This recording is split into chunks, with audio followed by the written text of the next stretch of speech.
Kwa majina naitwa Isaac Mungai, aka Kijana Msafi, na mimi ndio chairman wa New Gamer Young Leaders Movement. Na nataka kuguzia jambo ambalo tuliona lilitokea jana na mheshimiwa pale Kipipiri, akisema ya kwamba Kimani Ichung'wah amekuwa akimtumia messages kwa simu za kumthreaten kwa sababu alikataa kupiga kura ya kuimpeach Rigathi Gachagua, na baada ya impeachment bado ameonekana akifuata Rigathi Gachagua mahali ambapo wanaenda. Na Kimani Ichung'wah akaanza kumtumia messages za kumthreaten na anamwambia kwamba atamaliza. Na mimi leo hii kama mtoto wa jamii ya Mlima Kenya nataka niulize watu wetu. Huyu kijana wa Kikuyu anaitwa Kimani Ichung'wah, mahali sasa imefika lazima kama jamii tuamuke. Na kama ni kudili na yeye tudili na yeye sasa. Kwa sababu yeye ndiye alikuwa mtu wa kwanza kusema ya kwamba wataingia katika shamba ya Uhuru Kenyatta, na wakaingia na wakachukua mbuzi, wakachukua kondoo, wakafanya yale ambao walifanya. Baadaye after kumalizana na Uhuru Kenyatta, tukamuona akijipiga kifua pale Kikuyu akiambia Rigathi ya kwamba ati mimi Uhuru alishindwa na mimi. Kwa hivyo wewe ukiwa Rigathi Gachagua hauniwezi. Na mahali imefika utaenda hata kama utaenda kukufa. Na baada ya hayo matamshi, Kimani Ichung'wah tukamuona wakiwa kwa kanisa na William Ruto, akaambia William Ruto, hiyo nyoka umeshikilia, ni vizuri wewe kama rais sasa uiachilie. Ile nyoka alikuwa anaongelelea alikuwa Rigathi Gachagua.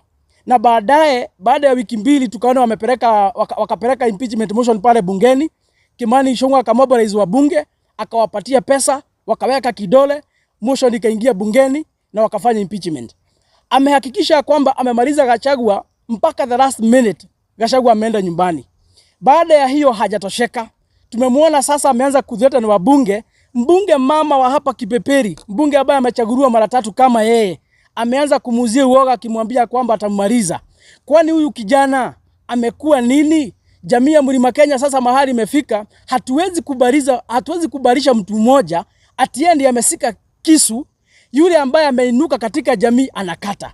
Yule ambaye ameinuka katika jamii anachukua shoka anakata. Hatuwezi mkubalisha. Na sasa mahali imefika, mimi nataka niambie watu wa Kipipiri, huyo mbunge wenu nyinyi ndio mlimchagua, mkampigia kura, mkamtuma kule bungeni. Ni vizuri muamuke sasa muambie Kimani Ichung'wah, yule mbunge wenu anafaa kufanya vile Kimani anasema ama anafaa kufanya vile ambavyo nyinyi watu wa Kipipiri mlimtuma akafanye.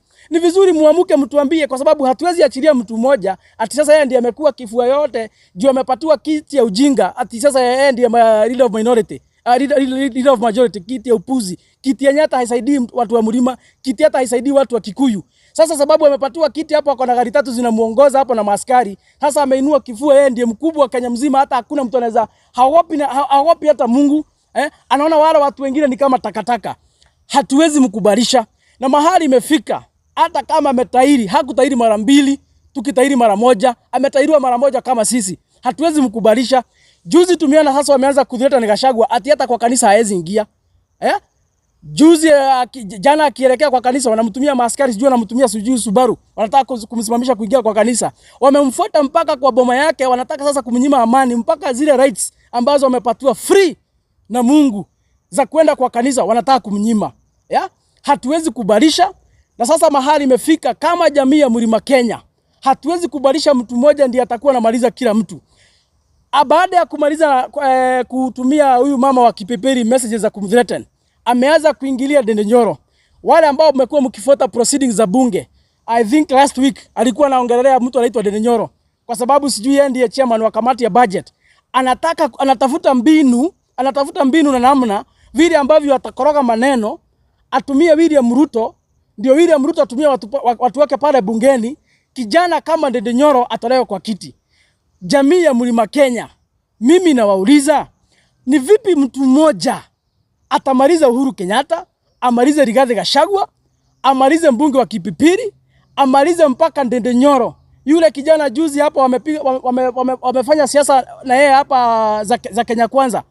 Wametumia huyo kijana, wamemzungusha Kenya mzima. Baadaye sasa, kwa sababu Kimani Ichung'wah anataka akue Mlima Kenya ndiye anaongea peke yake. Hataki kuona mtu hata mmoja Mlima Kenya anakaribia rais. Hataki kuona hata mtu mmoja Mlima Kenya kama kiongozi anachipuka atisa nasikizwa na watu. Anataka wakanyanga wote, awakatakata wote. Anataka abaki akiwa peke yake, yeye ndiye anaongea, yeye ndiye anasikika.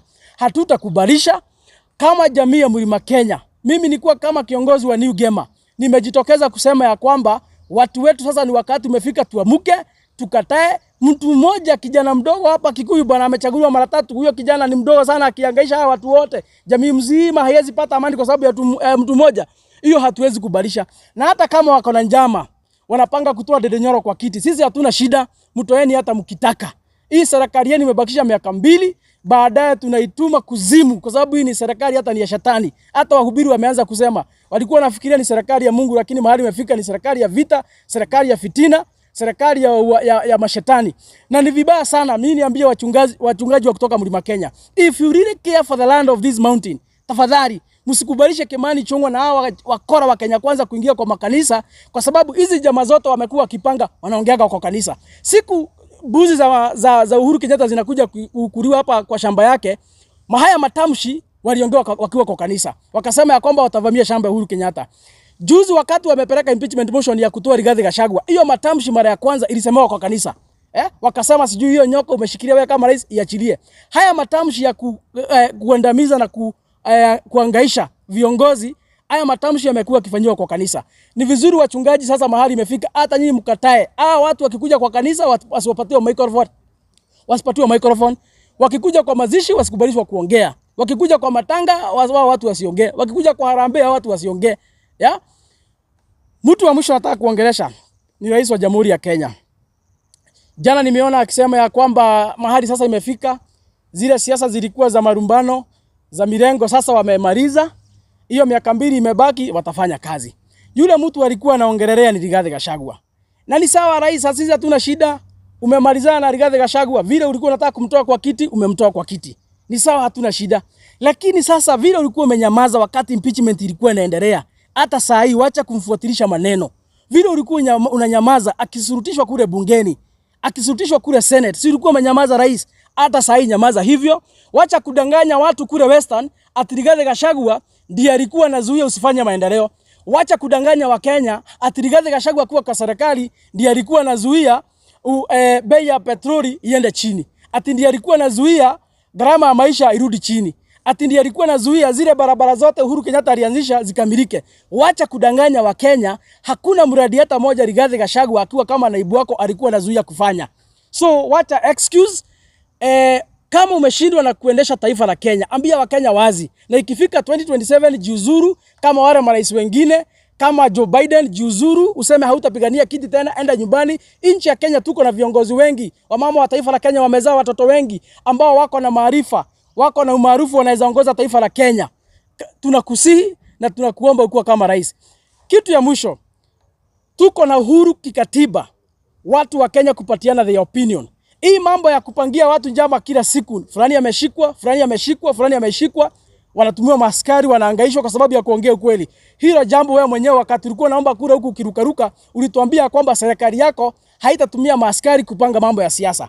Na kwa sababu uliahidi hautatumia askari kupanga mambo ya siasa, wacha kutumia wanasiasa maaskari wahangaishe. Wale ambao wanaongea, wacha watu ongea sababu ni uhuru yao. Tuma au pokee mzigo wako kwa urahisi tena zaidi kupitia Joe Parcels. Tuko kote mijini na hata vijijini. Twakuletea mzigo wako kupitia njia tofauti za uchukuzi kama bodaboda, baiskeli, pickups, lori na hata watu binafsi kwa ofisi yako ulipo. Usichoke ukimpigia dereva na maswali za umefika wapi, kwa sababu ukiwa na Joe Parcels app utamfuatilia kwa starehe zako hadi aufikishe mzigo wako. Kwa mazungumzo zaidi tupigie simu kupitia 0710605555 au 0726325555. Pia kwa tovuti yetu www.joeparcels.co.ke. Katika mitandao ya kijamii kama Instagram, Facebook na TikTok ni Joe Parcels. Wewe pia uliye na bodaboda, pickups, lori au hata baiskeli, jisajili katika Joe Parcels Riders app. Uanze kupata hela. Joe Parcels, we deliver at your doorstep. Tutume, tutafikisha.